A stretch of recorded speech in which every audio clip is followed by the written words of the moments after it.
Great. So good afternoon, everyone.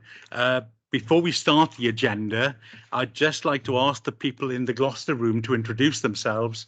So, you know who's actually here, because you can't always, they doesn't always zoom in on the individuals. So I'm Lyndon, and I'm chair of the Education Scrutiny Performance Panel. Adam Davis, ward member for Llwcha. Sandra Joy, ward member for Uplands.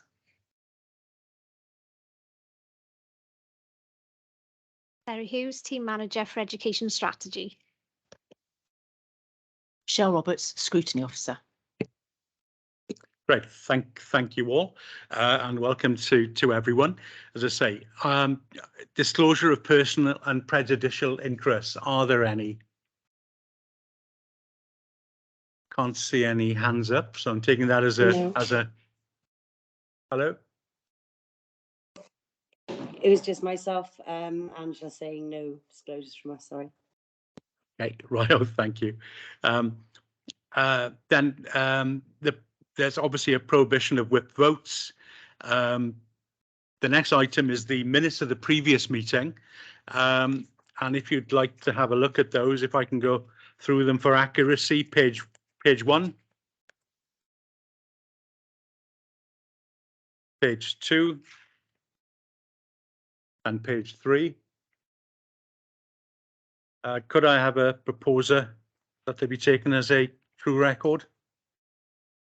Yeah, I'll propose that. Adam. Have a seconder. Great, thank you, Francesca. Great. Included in your pack is the letter that we sent to Councillor Robert Smith, the cabinet member. I don't know if anybody's got any queries on that.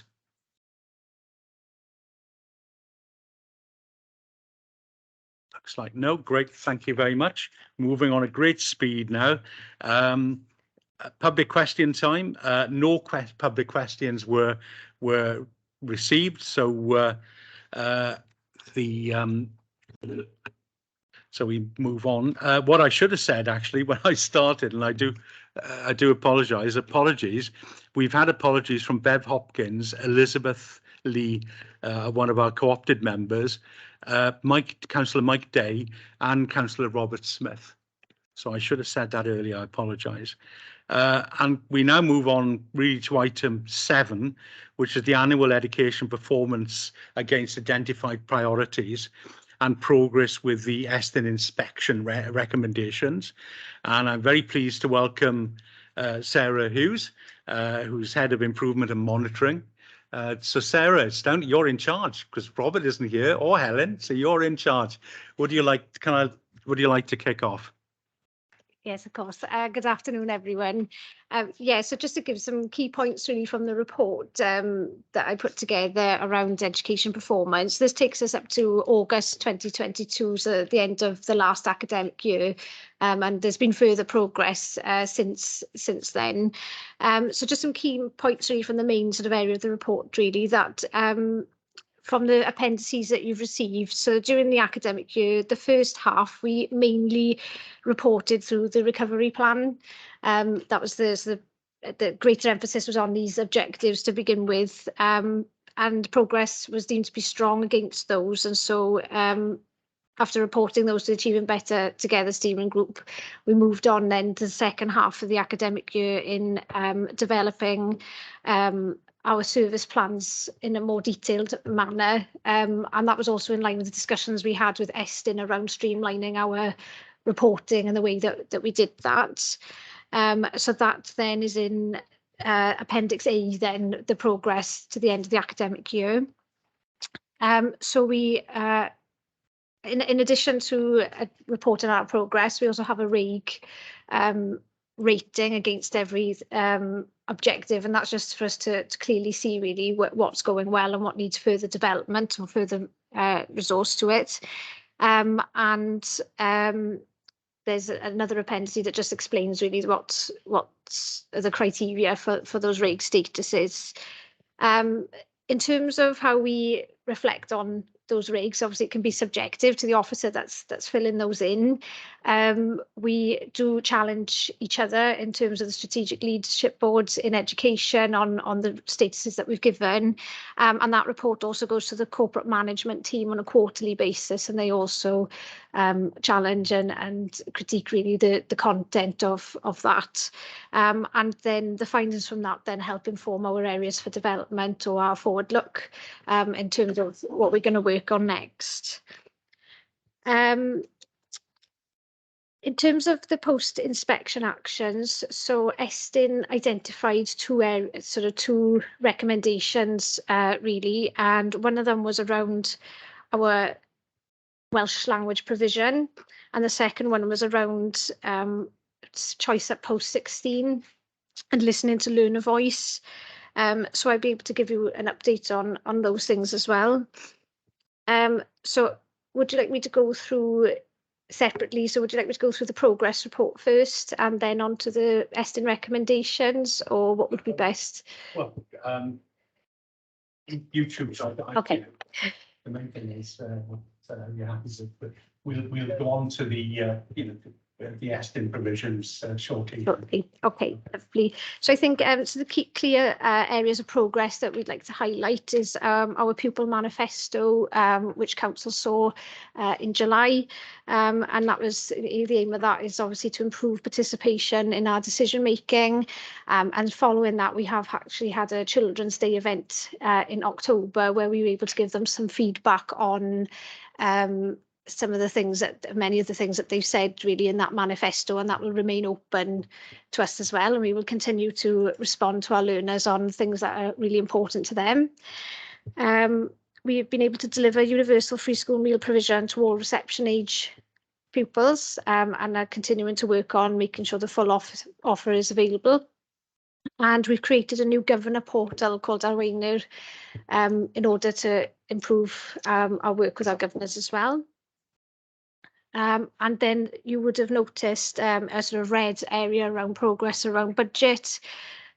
So obviously this is just something that we want to keep very high on our profile, ensuring that our resources are prioritised across 3 rather than 2 service areas due to our restructure in September.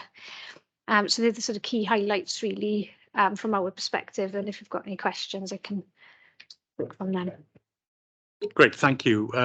Are there any questions so far? Yep. Any questions at all? No, no hands up. No, you if you'd like to move on, then yeah, great.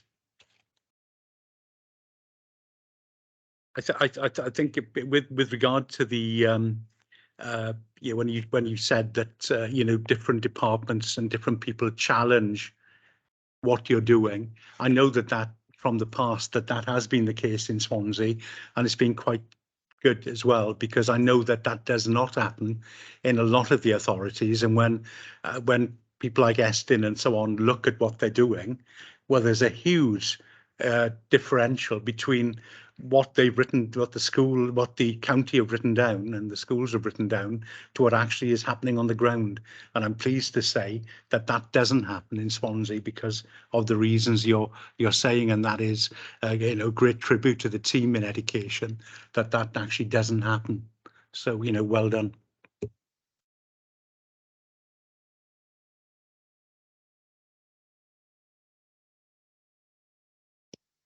Yes, so the second part of the report was really our progress against the recommendations made in the Estyn inspection. So there were 2. One was around review post-16. Sorry. No, okay. The first was to review post-16 provision to ensure that it meets the needs of all learners. We did start work on this before the inspection, but it has continued and been strengthened following our evaluation of that.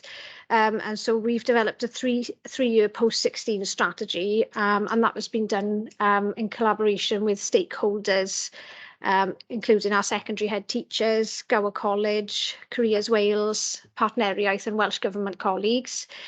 And there is in the report there really what our priorities are as a result of that. And it's about ensuring that there's sort of key strategic planning of post-16 programmes, and ensuring learner voice as well. So we will be commissioning colleagues in the University, Trinity St David's has been close work with them to develop a questionnaire in order to capture learner voice really about the types of things that they would like to do, but also looking at the future needs of the area and what sort of skills we require and that sort of thing. So there's a 3-year strategy really in order to put those things in place and increase the offer. But that is also in line then of the qualifications that are available. So we have not quite as wide as England. There's a smaller scope of qualifications that are available. So learners may want something, but that may not be a qualification that's available to them. So it's within what's on offer, and also the sort of funding available as well. So that's one thing to look at. So that's different progression, and then also working on different progression routes. It's not just about A levels, it's also about vocational learning and training opportunities as well. So it's about ensuring that there's breadth really of offer to our post-16 learners when they leave school. So that's the post-16. And then the next one was around Welsh medium provision.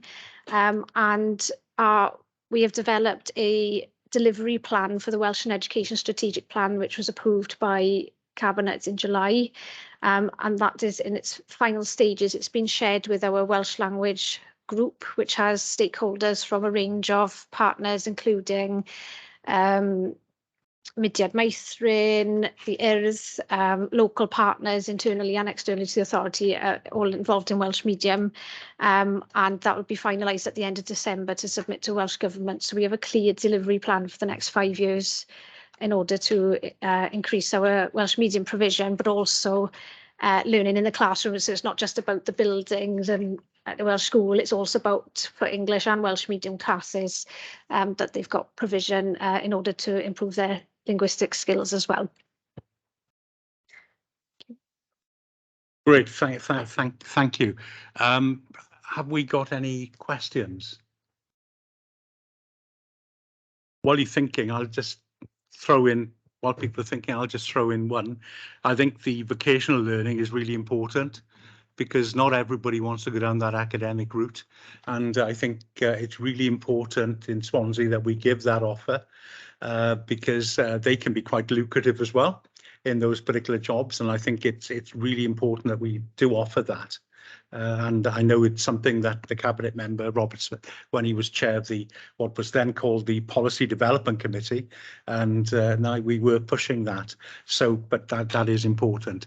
Right, questions? Sandra. I think one of the big issues is the vocational learning, and I'm sure you're very well aware of that. I know, for example, how stretched Gower College is with the number of the take up of the sort of what I call the trades and so on, the apprenticeships and so on. I know how stretched they are. So when you start asking these young people, I have no doubt that that is going to be one of the growth areas that is probably going to come back to you. My first question is how are you going to capture the voice of the ones that may not be on the pupil council, may not be the ones that are forthcoming, the quieter voice and the more hidden voice? That's my first question. And then the second one is, if it does come back that the choice is slightly different to that is being offered currently, is there something in place that will enable it to happen for those young people? Yeah, I fully agree with you. The vocational offer is incredibly important, and I agree about the capturing of learner voice. One of the themes in our Children's Day event in October was about how could we ensure that everybody has the opportunity to talk, and not, as you say, it's not always the the children who are on the school councils at some of those. So I think it's about ensuring that there's lots of different ways in order for them to share their views. So it may not be through a verbal forum, it may be something that they might want to submit in a text or writing, or they're making sure there's different options really, or maybe smaller focus groups, so that it's definitely having a range of different ways in order to capture the voice. But that is an active piece of work, as a wider piece of work anyway, because we realise it's very important to make sure that everyone's voice is heard and not just those that are confident in speaking. So hopefully I'll be able to give some more detail in the future about how we're able to do that in the post-16 strategy, because I know that they're currently working on shaping that and they're not quite ready to send that out just yet, so I'll be able to feed back with that one. The second point. Yeah, the second point was more about if it is coming back, that there needs to be a change of direction, or perhaps not so much a change of direction, but maybe something growing alongside the existing provision. Is there the facility to allow for that? There is a post-16 forum, which is a range of partners, and whatever the outcomes of that survey are, that forum will take those messages and then develop, the direction really from there really. So I'm not sure what the answer would be if it's not available. I imagine that would be a challenge for them to tackle if that occurred. Yeah. Thank you. I ask, what sort of vocational courses have you got on offer? I'd have to, apologies, I'd have to get the detail and come back to you on that one. Yeah. Great, no, fine, that's fine. Could you do that though, because it could be quite useful for us to see. Yes. But it certainly is an offer that I think a lot of people in Swansea will be keen to take up, and we need to encourage. Are there any other questions?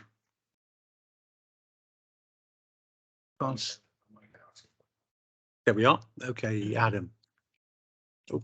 Yeah, in the Yeston recommendations, it talks about improving like Welsh language and like Welsh speaking, and you may have seen nationally that the sort of the proportion of Welsh speakers in Wales has sort of fallen, but that's not necessarily across the entire country. So some counties will have seen an uptick in proportion of Welsh speakers, and that might be down to the fact that they proportionally had a lower number to start with, and their growth is easier to grow. But can you just tell me a little bit about what we are doing to make sure that when the next set of figures come out, Swansea's hopefully leading the way in new Welsh speakers, because obviously it'll start with a younger age and it'll start in education. That's where the growth will be. Yeah, of course, it's a priority area for education. We believe very strongly in promoting Welsh skills, and it also features as one of our priority in the new corporate plan, which will be out next year. So we've put that forward as a priority area. So there's a range of different ways that we look at that. So some of it is getting in there in the early years, so working closely with partners like Mudiad Maithrin, making sure there's TRV settings, Cylch Maithrin, so that children have the opportunity to access Welsh provision from a very early age, because sometimes that will influence their choice of primary school. So if one school has childcare provision and one doesn't, then you may potentially go to the one that doesn't. So that's one area that we're looking at. Secondly, making sure that we've got suitable places across the counties. That's another thing that we're looking at, is where are our Welsh medium schools? Is it easily accessible? So that's the second element. For learners in school, though, so how are we encouraging Welsh upskilling? So in both English and Welsh medium schools, learners are on a sort of continuum and all start in different places. So it's about every learner's journey. They all may be at different places, and it's about learner's individual progress really, and making sure that's nurtured in the classroom. So that's very important. And we encourage our schools to sign up to the Charter Iaith, and there's a bronze, silver and gold award that schools can work towards, and that is all about how do we have this Welsh ethos in our right across the school, and how do we embed that in learning, and obviously the more schools do that, they can work towards achieving their framework, in the Charter Iaith. So lots of work goes in. We've got a Welsh and Education Officer team, and they go out and support schools in order to make sure that the Welsh language offer is there, and how to support that. And then finally, there's another element in the strategic plan around training for staff and making sure that the offer is there. So obviously making sure that every school has staff who are confident in using Welsh in the classroom. So the plan is very wide ranging, and it goes from physical building provision to learning in the classroom, but it's basically to ensure that that Welsh language and culture is in all of our schools. Thank you. Great, fine, thank you. Any other questions? No, not by the look of it. So, Sarah, you'll be able to escape. No, but thank you very much. Good, thank you very much, and for standing in for the others as well. So really, really, really good. And we look forward to hearing about the vocational learning and the skills that are actually the various things that are on offer for people in Swansea. But thank you very much. There we go. And then next slide, we're actually moving very fast today. I think Adam said he was going to play football after. He'd be playing it earlier than he thought, perhaps. Now, we never know. Right, the next item on the agenda is music provision in Swansea schools.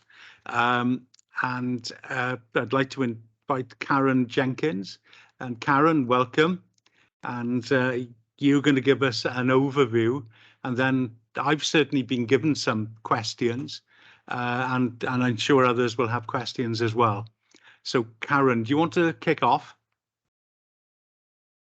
Good afternoon, everybody, and thank you for inviting me along today. If it's possible, I'd just like to share a presentation, if that's okay, Chair. Certainly, great, thank you. Yeah. Diolch. Can you do that with? Oh, I think you'll do that now, won't you? Okay. Yeah.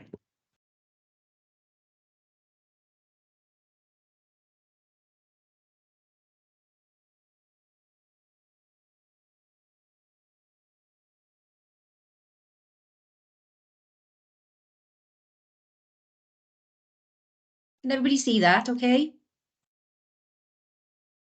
Yeah. Yeah. Oh, thank you.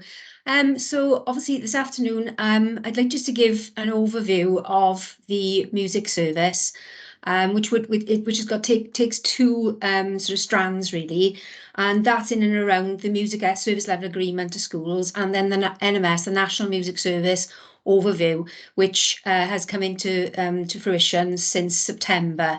So obviously from a point of view of the music service, just going to give you a little bit of background. This is all detailed in the report and the structure. So in essence, we were West Glamorgan Music Service in 2016, and then we disaggregated to become two separate services, and of course we became Swansea Music Unit and now Swansea Music. So we sit within the school improvement team, which is absolutely fantastic, because the whole purpose of the music service is for the future is to with the core responsibility to support, help raise standards, support schools, provide obviously quality and high quality music provision, and in essence as well to listen to our pupil voice and head teacher and obviously governors as to what that shape should look, pathway should look for the future. So we provide a range of musical activities within the music service, and it's very much evolving. But I would say that it's a start of a new journey with the National Music Service, and of course with the current provision within the SLA. And of course, our purpose is to meet the needs and aspiration of pupils and the direction within the new curriculum for Wales.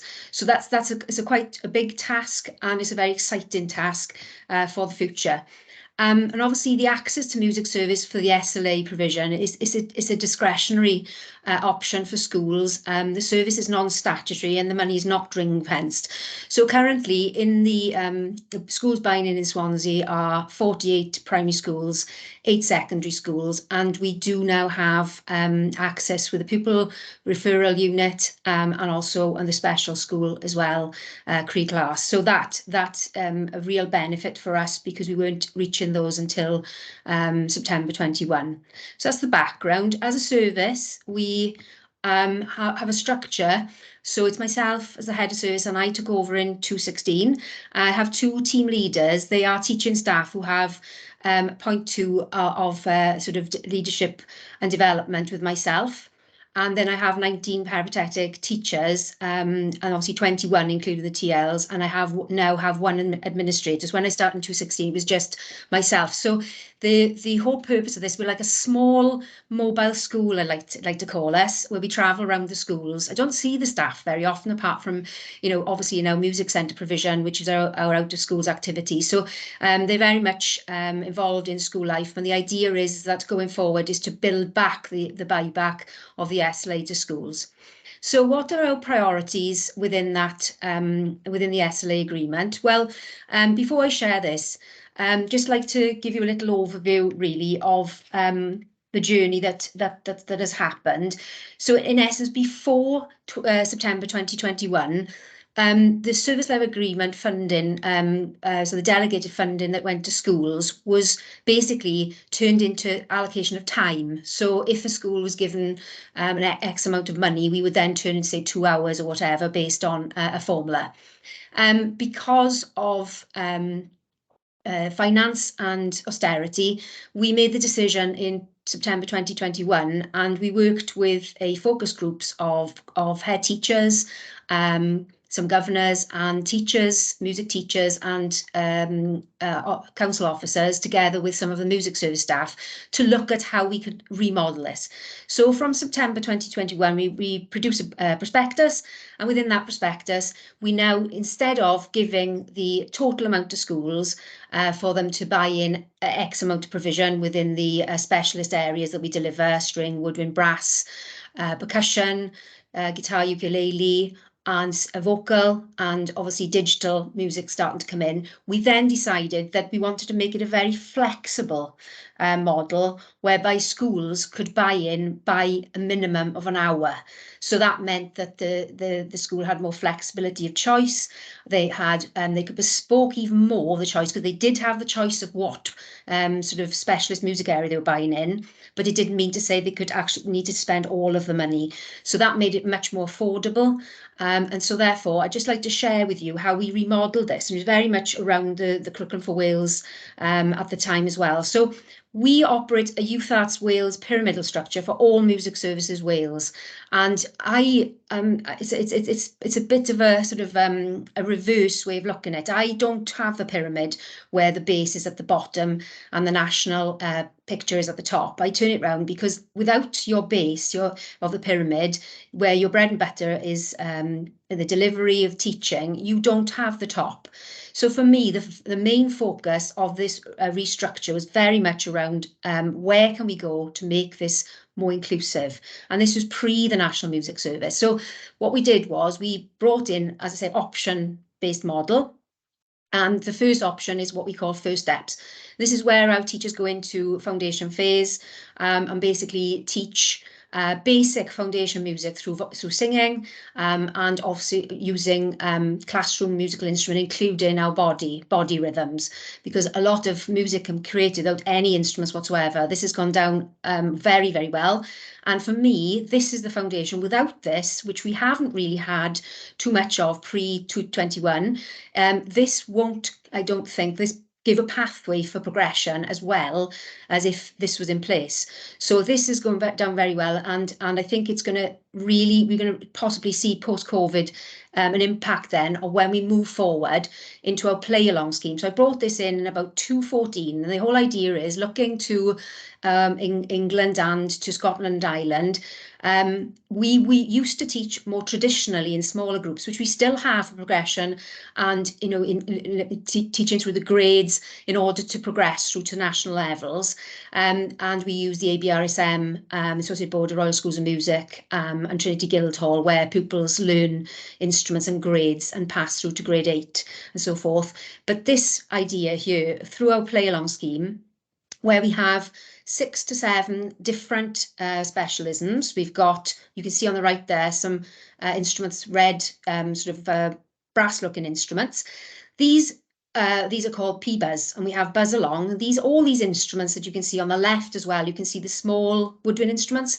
These are small flutes, which we call the toot along. The idea is, pre this model, it's quite expensive to learn instruments, when you're paying quite a substantial amount of money for the professional instruments. But these precursor instruments are not gimmicks. They are made as precursor instruments to the then traditional instruments. So we put it in place. We've got the gliss along, which is the tiny harps. We've got the buzz along, which is the small P-buzzes, precursor to brass. As I say, toot along, string along, which is a range of different string instruments.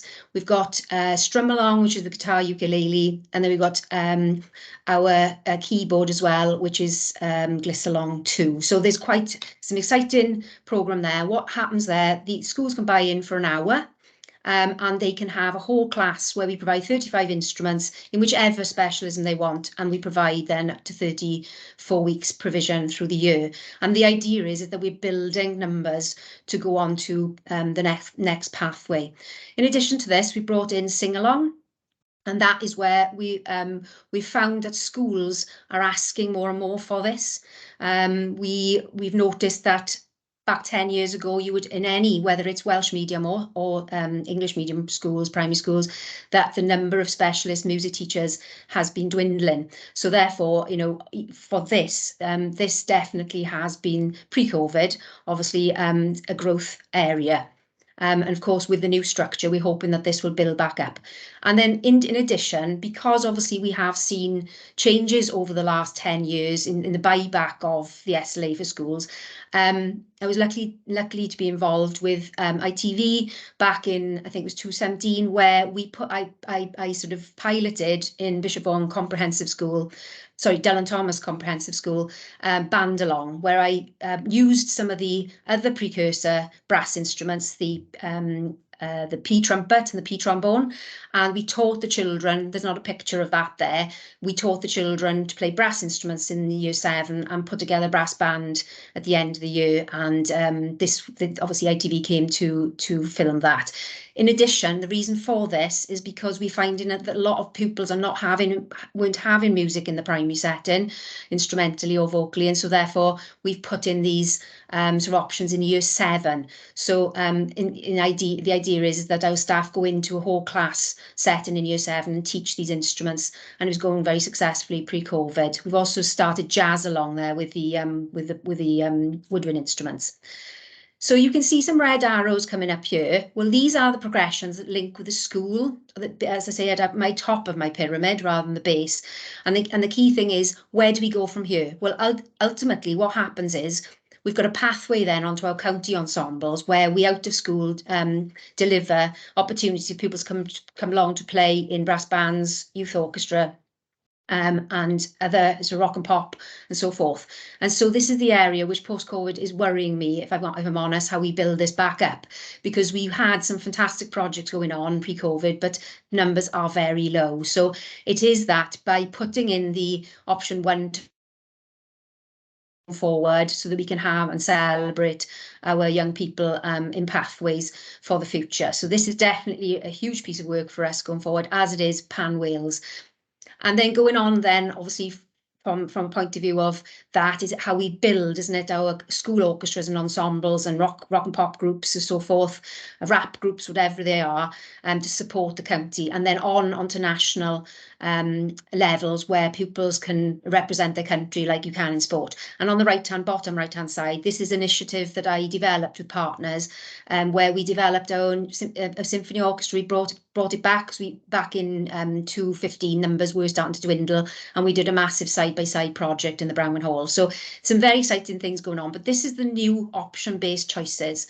So if I just explain as well, what we did in the new prospectus was to show that we, at the base of the pyramid, is that all pupils should have an option through the buyback. Whether school buys back or not is obviously their choice and governor's choice. But the idea is, if you have, you would have that option to give more variety, and also sort of more inclusive entry into music world. So the idea is, we've got the ensemble experiences through to progressions through the grades, and then on to county. And the idea is that all pupils, if there is not a will to buy back the SLA, can have the base through to a few people, because obviously you're talking MAT pupils here, more able and talented. And this is the model we introduced along with our commitment. We're very much committed to providing opportunities to learn to play a range of instruments, learn to sing, perform with others, and progress to the higher level. And again, working on the 4 priorities of the curriculum for Wales, we looked at it ahead of it being launched in 22, and the idea is supporting wellbeing and learning post-pandemic. Very, very important. And wellbeing for music and the arts and sport, obviously pre-pandemic was important, but ever more so now.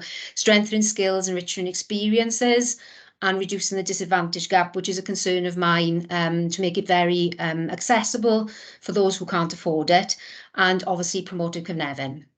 The priorities then, we looking at 4 purposes, and very much in what the schools are delivering. And as you can see there, the 4 purposes, and very much so in, especially last year and this year, healthy, confident individuals is a primary focus. How do we look at funding?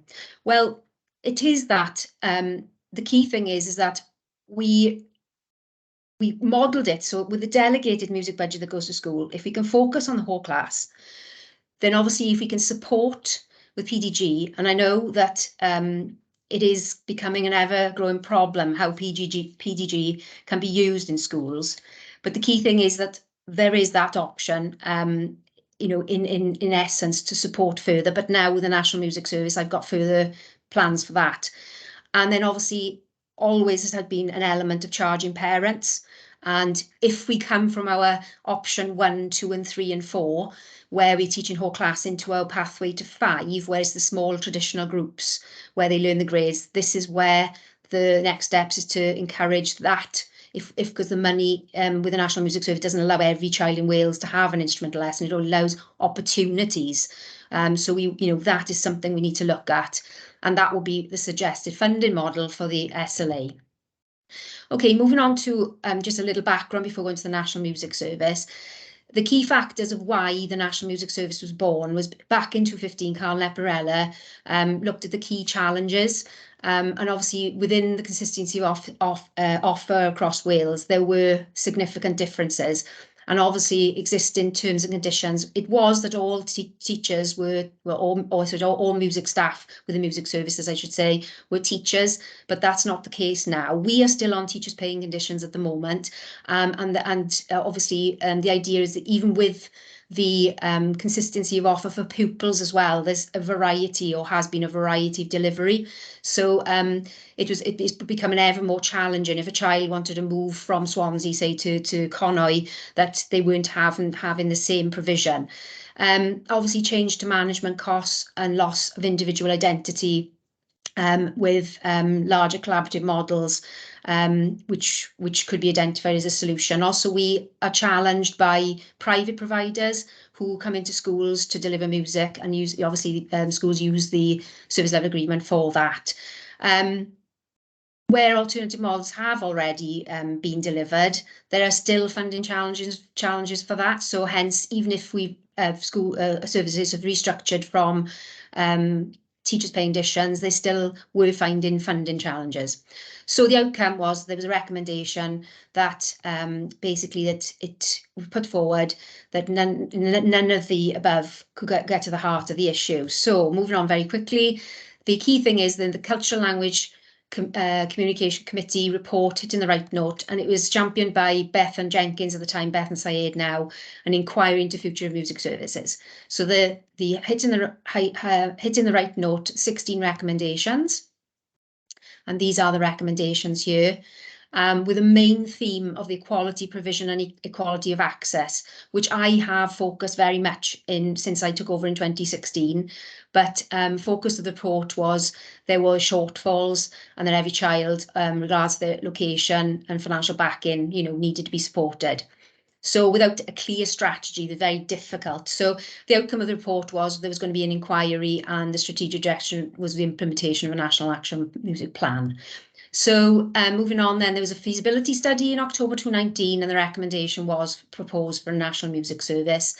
And in and around this, the framework was for obviously quality and progression, and that status quo was not a viable option. In 2020 then what happened was that the feasibility study happened, and of course we hit COVID, and basically this was put on hold.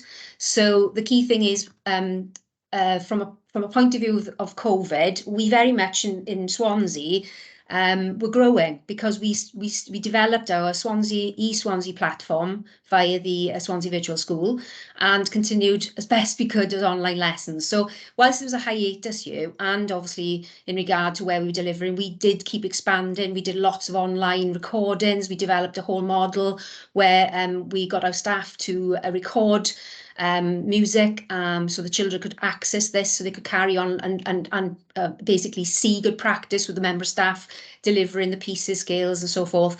So this worked very well. So whilst there was a hiatus here, it didn't mean that in Swansea. So in January 2021, they revisited this, and the idea was they looked at what was needed from the pandemic, and they basically then the programme for government, it was that they were to establish a National Music Service, which was a big relief to us all. So the National Music Service, this is the second part really.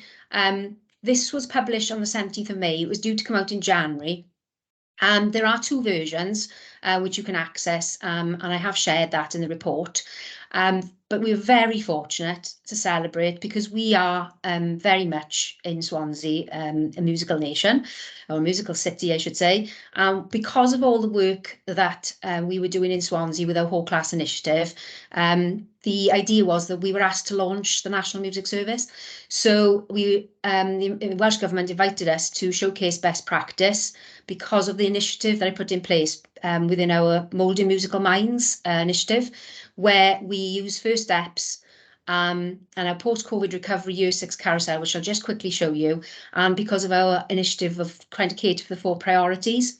So the ministers came along on the 17th of May, apologies, just jumped, and basically we featured those 3 areas, and it was all around the benefits of music. How can music create the opportunities for young people, but also to give them the the right really to engage with music for their own well-being. And it doesn't mean to say you can go on with this as a career. You can have music in your life for the rest of your life without it actually being your your bread and butter.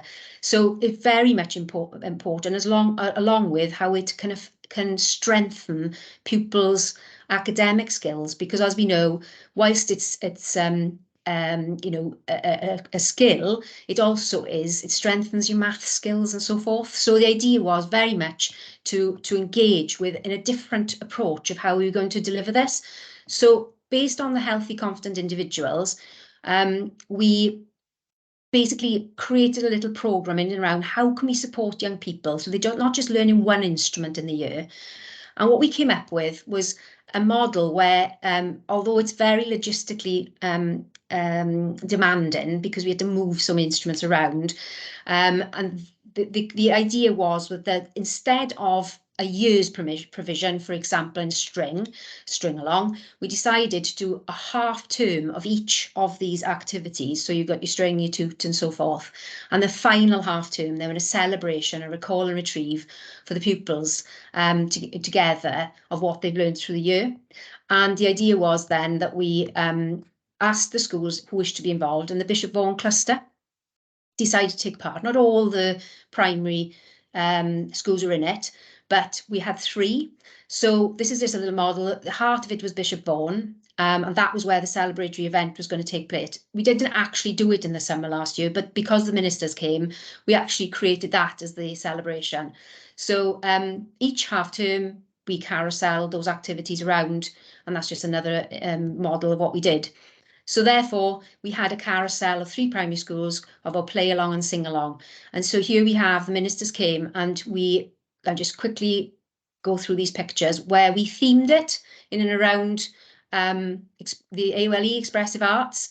And the idea was the ministers took part, and Councillor Robert Smith was there as well. He took part as well, and it was a real celebration of that. And you could see from the children's favourite faces how much they enjoyed and what music meant for them in that year. So those year 6 pupils then going on to Bishop Vaughan for September intake would have had an experience in all those instruments so that they could possibly choose them where they went with the pathway.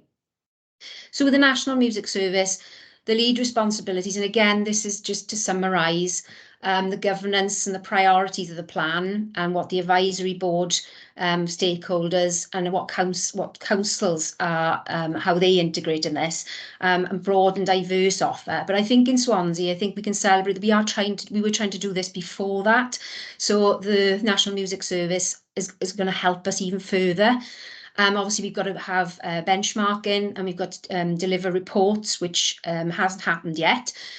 We have to review how our music service and how that goes forward, and coordinate the activity of the priority areas to make sure that we create stronger community links, because it's not all just about our schools, about community groups as well, music groups, and also produce a music in schools programme. And that's the agenda that we have been tasked with. And I'd just like to say at this point, it very much is the SLA's running, and this additional support as well is being launched in September, which is quite a seismic challenge because the actual structure hasn't really grown. So whilst it's really exciting, it's quite demanding.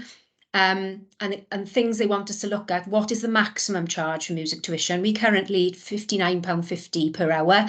We were £29.50 in 2015, and the national average is about 57.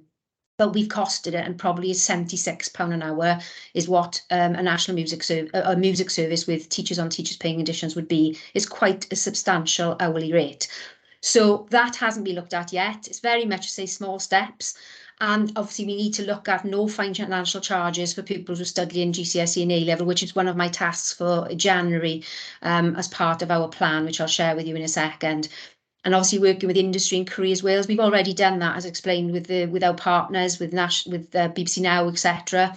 And obviously we need to look at Qualification Wales review on the other requirements of the GCSE music, because I am concerned, very concerned, how many people are taking GCSE and A-level, and that's across Wales. We won't have people going on into, to become musicians, professional musicians, or people like myself in music education without those pupils either taking GCSE music or a diploma. We're talking about the city deal. How can we develop pathways, perhaps to train people who out of sixth form, do they want to do kind of a diploma working with the National Royal Welsh College of Music and Drama, where they could do diploma to become a peripatetic music teacher? All these things are food for thought. Work with schools, settings and local authorities, and basically health and well-being by being very much part of the focus going forward. So the funding, the terms and conditions for us as councils, the funding is to ensure children and young people have opportunities to play, sing, take part, which we are already doing, but we can further enhance this, reduce the financial barriers, very similar to what we were doing when we launched our prospectus last year, an impact on poverty, and work with, there is a National Music Service coordinator who obviously to work around that maximum charge for music, what that would look like. And obviously look at practical lessons and GCSE and A-level, as I mentioned. And of course, increase equality, diversity and inclusion is a massive part of it, including ALN, which hasn't been supported in the past, but we are doing that now since September. And I suppose we did introduce it back last year when we did have the SLA with the PIU and Cree Glass. And of course, disadvantaged and underrepresented groups along with maths. So it's very much in alignment with what's going on with the SLA. So preparing for the NMS, the National Music Service, we were given a grant of funding, all music services across Wales, an instrument category grant and also a digital music resource platform grant. And the idea is that we spent money, it was a seismic task, or a sell to Wales with procurement. It took us over a month and we had to, the business had to tender. It was a big shock to the music industry as well. Obviously over COVID, with many instruments being bought, but of course in these 6 categories now across Wales, we were all spending money, and of course this then was to enhance what was coming next, which was the national plan. The major thing for me was that we had a budget for ALN instruments, and we created lots of music service just gave the money to the departments, but I didn't want to do that. I wanted to create opportunities where we could start working more with STFs and special schools. So I wrote to my line management and had a meeting with Hugh Bynan, and we decided obviously work with the ALN specialists to see how we could spend this money with an element of pupil voice as well. It was a big rush because we literally 4 weeks to spend the money, and the idea was that we agreed that we would build a pack of instruments via a question. I sent a questionnaire asking what was needed. And I worked with Bridget Radford, who's the STF coordinator in Ponte de Lais Comp. She is a musician herself and actually an ex-employee of West Glamorgan Music Service. And we put together ALN music packs of up to £32,000. And in these packs, basically, they're instruments that are switch operated to some digital drum kits. And we carousel those 6 packs between the 36 settings within Swansea. So it's very, very exciting. And the idea is that we work together in the future to build music in these settings. We then had a digital grant and music service license for Charanga. That's a platform where the government have asked Charanga to build in around the curriculum for Wales, and it's a bilingual site and it's in development at the moment. And we have, as music staff, access to this, and also schools. It's just been launched to schools that they have access to this as well. And I'm trying to sort out some training for the head teachers, music staff, hopefully in the new year, so they can see what the platform looks like. And then CPD training for music staff, we haven't been in the position to provide much of that for music peripatetic staff because of budget. So that gives us massive opportunities. And I always have, though, provided some, but it gives me more focus on bringing in specialists to look at ALN training and looking at early years and digital media, etc., which is a growth area. And we need to be a step ahead for that.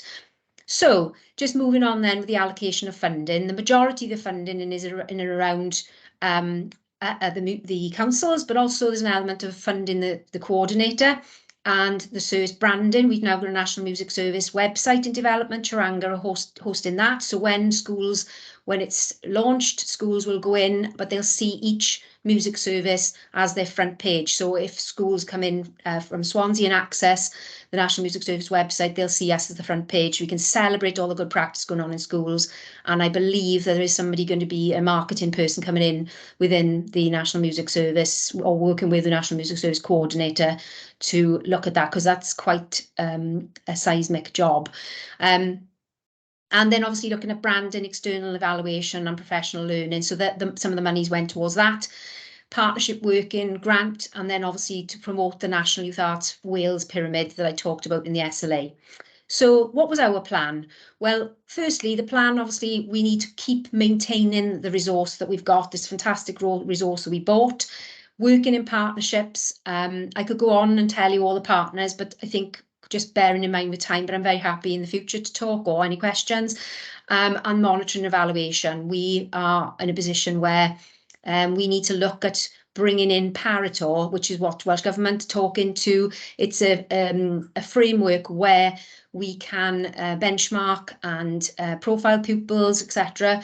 Because it's very difficult for me at the moment trying to profile pupils. We have, we haven't had the money to actually spend on these infrastructure. So hopefully that's something for the future through the National Music Service. And then the plan 2 is music in schools, programme of work, and then out of schools. So this is what we've done. So again, this is on top of the SLA, and any school, whether in the SLA or not, we are focusing on first experiences, and which we call play along and sing along and band along, and then music pathways where they go into the smaller groups is the focus for next year, really, because all music services are currently providing that. So it is my concern, though, that schools are not wanting to, or not wanting to, that's the wrong thing to say, are possibly finding it hard to support the finance for music pathways. And it's not because they're against it at all, they're so supportive, it's because of finance. So it's my job to look at how I can focus on that for year 2 within our SLA and National Music Service, because at the moment they run alongside each other, and I think they will for next year as well. And then obviously for music tuition for low income and live music experience is the focus, and then music in and out of school. So here's our plan. It was launched, I wrote it over the summer. I didn't have opportunity to work with a focus group like I did for the SLA. So it is and I have spoken to quite a few head teachers and stakeholders to say it would be lovely to create a focus group going forward to shape the plan for year 2. So the first thing I'm doing is buzz along, where the government bought enough P-buzzes for every child in year 3. So instead of us as music staff, which we're doing in the SLA, we are giving buzz along whole class lessons. We're upskilling the year 3 teachers to come along, and we're teaching them so that they teach the pupils. So it's a form of CPD for them. And as I mentioned earlier, it's all about what goes on in schools, because it isn't about us just going in every week. We need to upskill some of our teacher practitioners as well, because I think there's a lot of fear around delivering music. So we're working with Warwickshire Music Service, Warwick Music, with Chris Fowler, who invented the P-Buzz, and he's coming along to work with our practitioners and delivering 3 termly sessions with the teachers, and we do an online backup session. The idea, we're having a celebratory event of all year 3 pupils, obviously broken down into different sessions of all the children in June. So that's massive for us. The capacity that could build for next year, where those children could go on and learn brass instruments, would be exciting, I think, along with what's going on with the SLA. And in year 4, what I'm doing is a pilot project, because obviously that's going on in our SLA buyback, but in the summer term, I'm going to give 6 weeks of one of the play along activity for all primary schools. So the idea is by year 5, they will have an instrument again, so we're building capacity. So that's going to be rolled out. And alongside, I should say, there's some posters you can see on the right-hand side, because we do our in-house posters, which have gone to fly into schools. So I can share those with you if you wish after the meeting. And obviously, from a point of view of world drumming, we bought, with the National Music Service money, a whole array of exciting percussion instruments, African samba, taiko, tabla. We've got some djembes, and we've got some gamelan. And I've asked, what else can we buy going forward? And the idea is we're upskilling also our heads of music and music teachers in the secondary. We've got a CPD day for them in the Grand Theatre on the first day back after Christmas holidays, where they're going to work with our community providers who are delivering this, because we're supposed to create partnerships with not only our schools but communities. So the community providers have been coming in to the secondary schools for year 7 and delivering, and we've just completed the autumn delivery, where year 7s have the opportunity to do one of the 4 different workshops for the first term, and then in term 2, term 3, they can have one or the other. So by the end of the summer, they will have had 3 different workshops on offer. There are 4. They won't have the 4, but they'll have 3 of the 4. And then the CPD training in January then for the heads of music and music teachers as well, to upskill themselves in some of these areas. I mean, obviously they're musicians, so it's just a sort of snapshot in time where they can have a go at all these instruments. And the idea, I'm going to share all these instruments, because I have 30 set, 30 in a set of each of those, where we can deliver the instruments to schools, and rather than them sitting there waiting for the next workshop, they can be used successfully for the heads of music and music teachers to actually sort of deliver those workshops to the other year groups, because we're only catering for the year 7s. So again, trying to bring more music into the schools. Not that in the secondary we need to worry about that, but it's just giving them other opportunities which perhaps are not affordable. And as I mentioned, the ALN, so I won't go through that again. EHE, we're working alongside. Karen, could I say, if you could, most of this is in the report that we've all been sent. Yes. Is it possible to just wind up on the Yes, of course. on this? I tell you why, because time is going to be limited, and I know people want to answer questions. Yes. But if you'd just like to sort of conclude there, yes, and then so, we can come back with questions. Of course, sorry, I'm sorry if I'm taking too much time. So in terms of the conclusions, for me, the summary is that whilst we've developed in the SLA over a number of years, and especially since 2021, it's definitely given a more inclusive music service and a more a varied music service with the option choices, and also more flexible music service. But the key thing is as well, we've got to look at the challenges, is that while we know that for next year, the buyback for SLA could be a problematical one because of budget settlements. But at the same time, what we need to do is, with the National Music Service funding, is to look at ways that if schools can't afford to buy in, that we keep the whole class opportunities going for year 2, so that at least we can then have some form of music making at the grassroots, and then look at how pathways can actually, where they go on to do grades and so forth. Perhaps there's a way, I know disposable income is down for households, so that is a bit of a challenge. But going forward, it very much is one of the major challenges for me as well, is if we do have in the next couple of years an interest in buying more of the pathways for progression, is I'm not sure where the workforce is coming from, because as you know, there is a deterioration in the number of people going into music and the arts, and the idea is we need to look at, with City Deal and with our partners in some higher education, how we can address that. Because if it is that we are going to change the terms and conditions for workforce, then basically we need to incentivize people to come into music education going forward. Thank you. Thank you very much for that report. Thank you. I know there will be questions. I've got a few, if I could kick off. When you talked about the core responsibility of Swansea Music is to support and to help raise standards, to support schools, how is this responsibility going to be realised for schools who cannot afford to purchase the support? Very good question, and I think I've kind of alluded to it. The key thing is, if they can't afford to buy in the service next year, using the National Music Service grant, because we have it for, well, we know we've got it for 3 years, not possibly the 4th.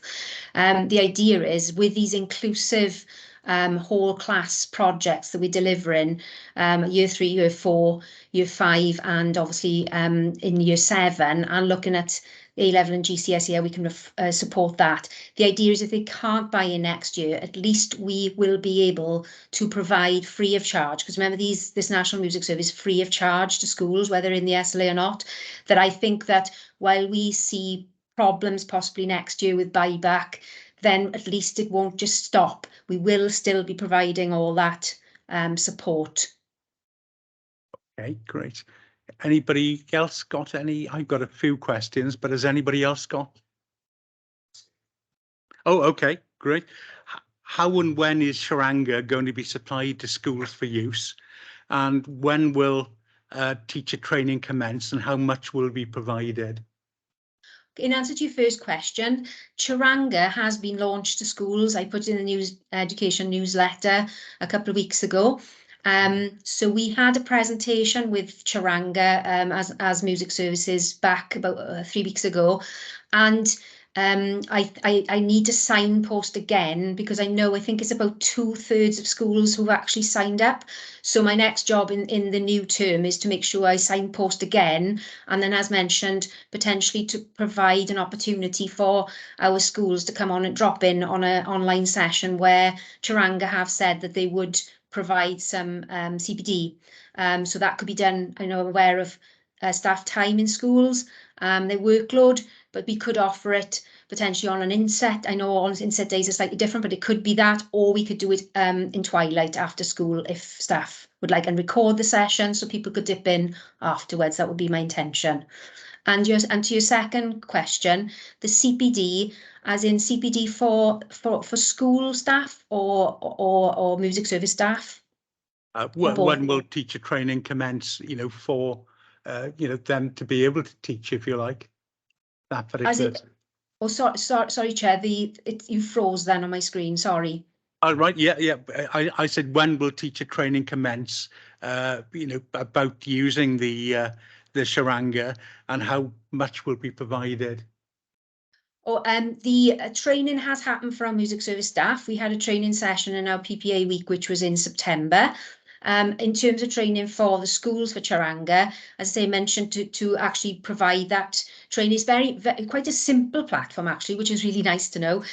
So we can provide that training. If it is that the music service staff, the school teaching staff can't jump on to that training session, I would be very happy to host that myself. So yes, that started, and it's to be developed and ongoing then for year 1 and into year 2. And the other one, possibly, what happens to the instruments at the end of the term, at the end of the free term? And if a small number of children wish to continue learning that instrument, can they keep them free?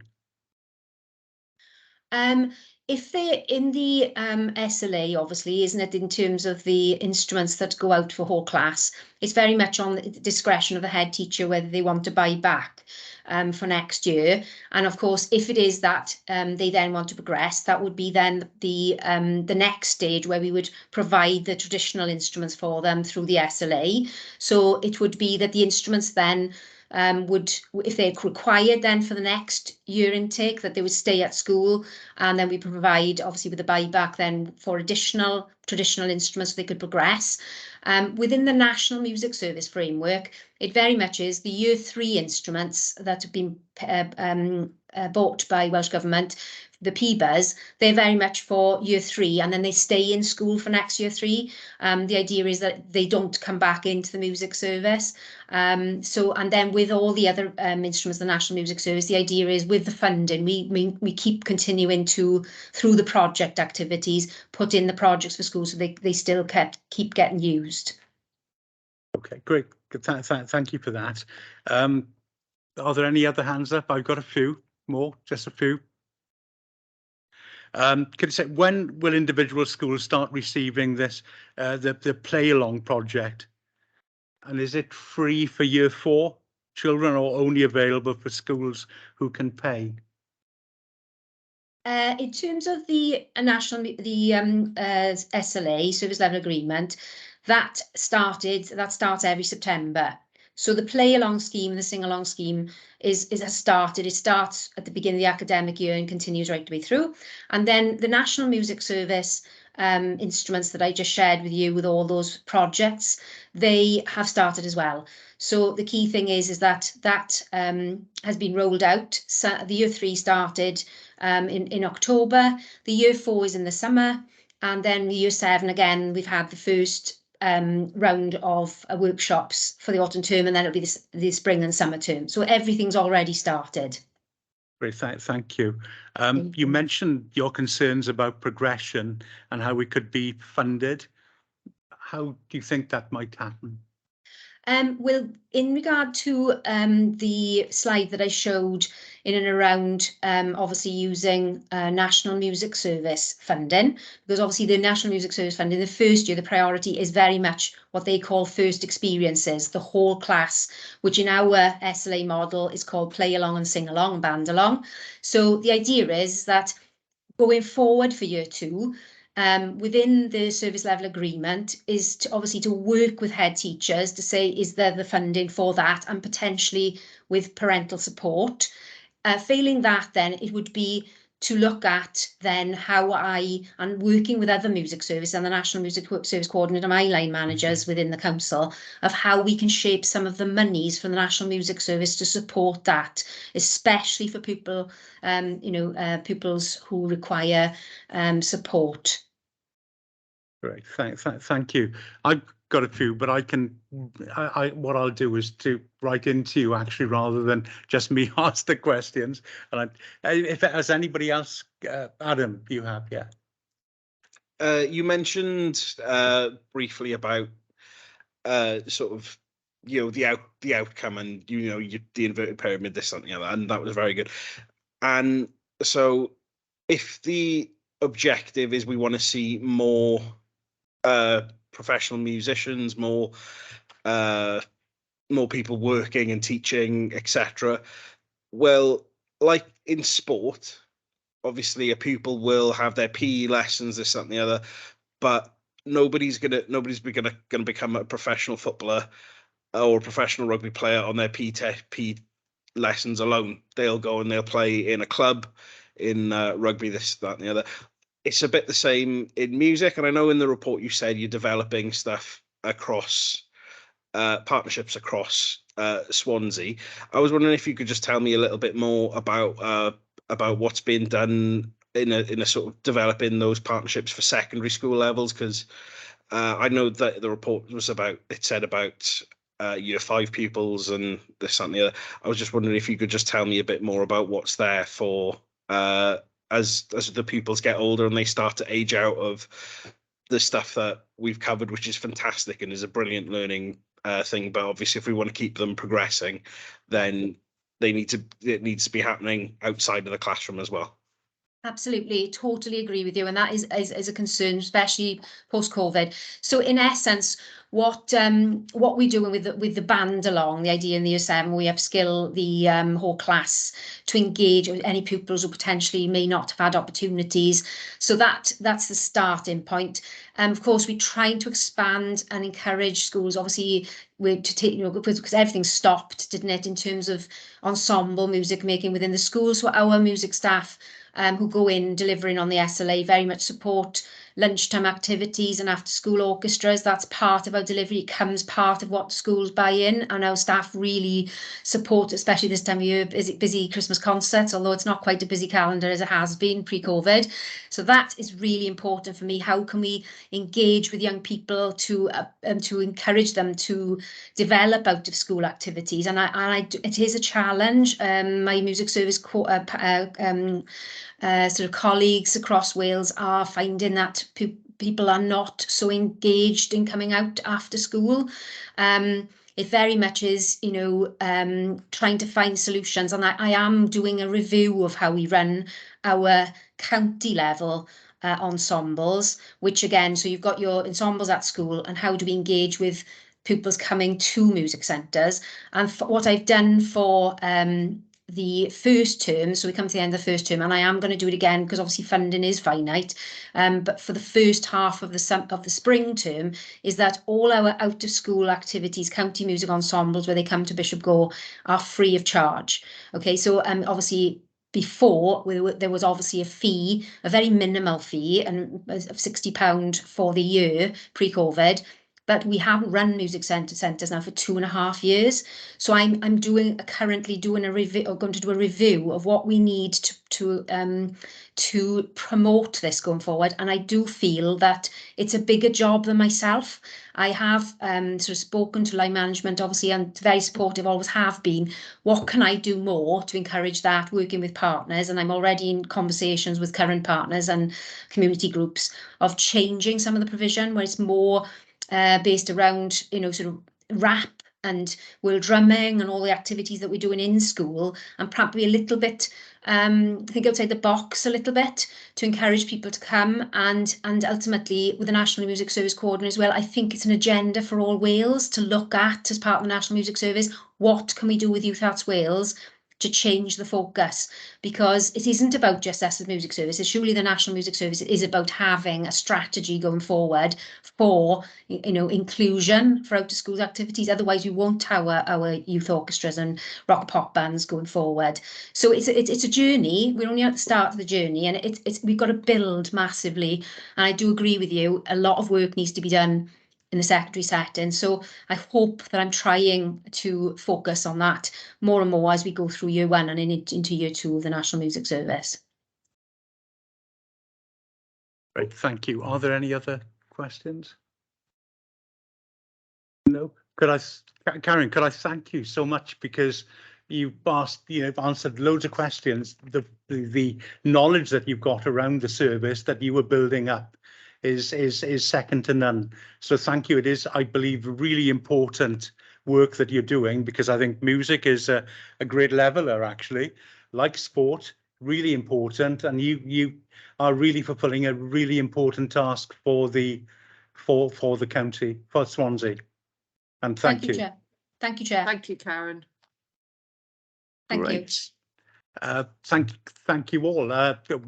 Welcome to Helen and Robert, who popped in, because I realised you would have other meetings. I don't know if you'd like to mention anything or talk about any points before we close. I think I came in too late, Chad, to take part, but appreciate the presentation, and thank Karen and Sarah for the work they've done this afternoon. Thank you, Robert. Helen.